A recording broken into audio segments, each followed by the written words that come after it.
Beneath the evergreens. Mira ran with everything she had. Her chest ached with every breath, and her muscles screamed for relief, but she refused to stop. She had to reach the evergreens. Dark curls whipped wildly behind her, tangling in the wind as she darted through the forest. The ground was rough beneath her feet, roots and fallen branches scratching her legs. The early evening air was cool, crisp, but the heat inside her kept her going. Her heart pounded harder than ever, adrenaline pushing her forward. She was close, so close to the clearing where the evergreens stood. She could feel it. She had heard the stories of this place, the legends told around campfires, but she never truly believed them, until now. The rumors spread quickly across the town of Lemuria. Strange whispers of magic returning with the thaw of winter. There had been tales for centuries, stories told by the elders about a special grove hidden deep within the forest, where the tallest, oldest evergreens stood guard over a shimmering pool. Legend said the pool held the reflection of your true self and showed the one destined to be your other half. It all seemed like nonsense to Mira, until she found the letter. A small, tattered note, barely legible, left on her doorstep. No signature, no explanation, just a simple message. When the earth awakens and the winds are still, beneath the evergreens, your heart will fill. Mira had laughed at first. She didn't believe in fate or destiny.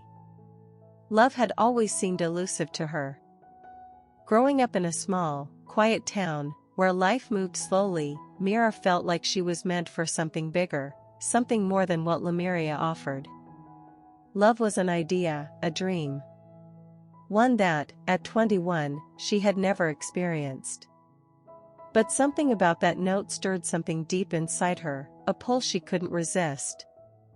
She had to know. Maybe it was the mystery, the thrill of finding out if the stories were true. Or maybe, she just wanted to believe, if only for a moment, that she wasn't alone in this world. Her legs were burning, but she kept running, faster now as the air began to change.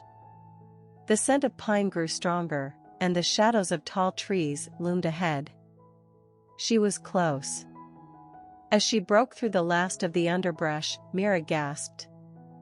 There, before her, was the grove.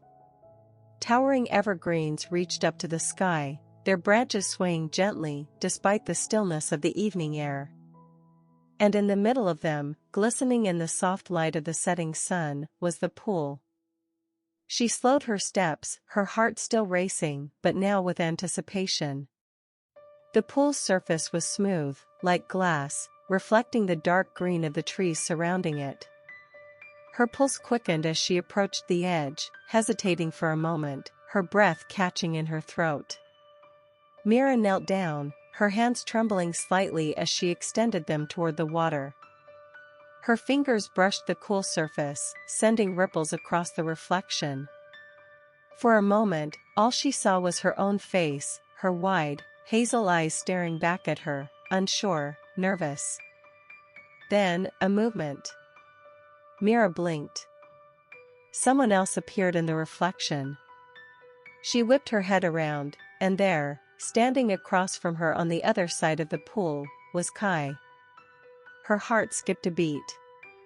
Kai, the girl who had once been her best friend, the one she hadn't seen in years. Long, dark hair framed Kai's sharp, intelligent eyes, and the look on her face was one Mira recognized immediately, shock, but also something deeper.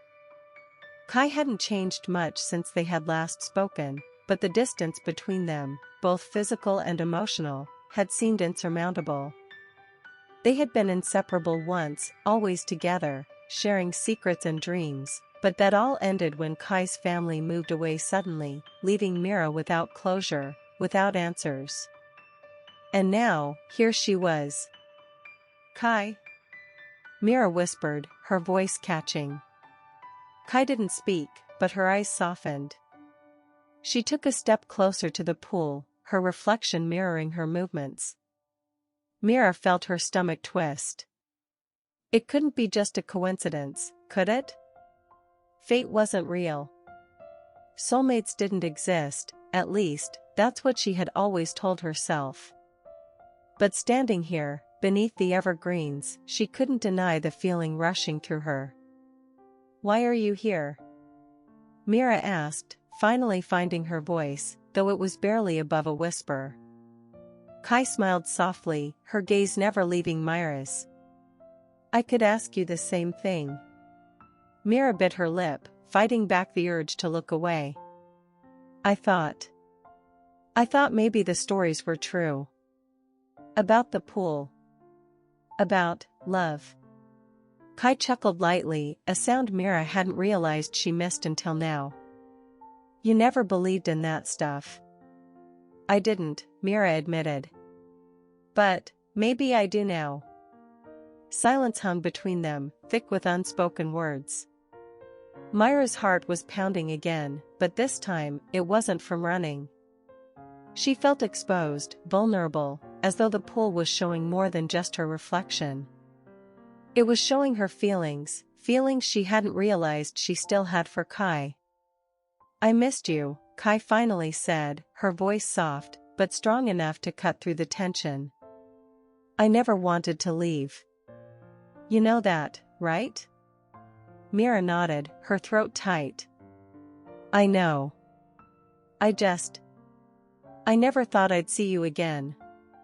Kai stepped closer, now standing at the edge of the pool, directly opposite Mira.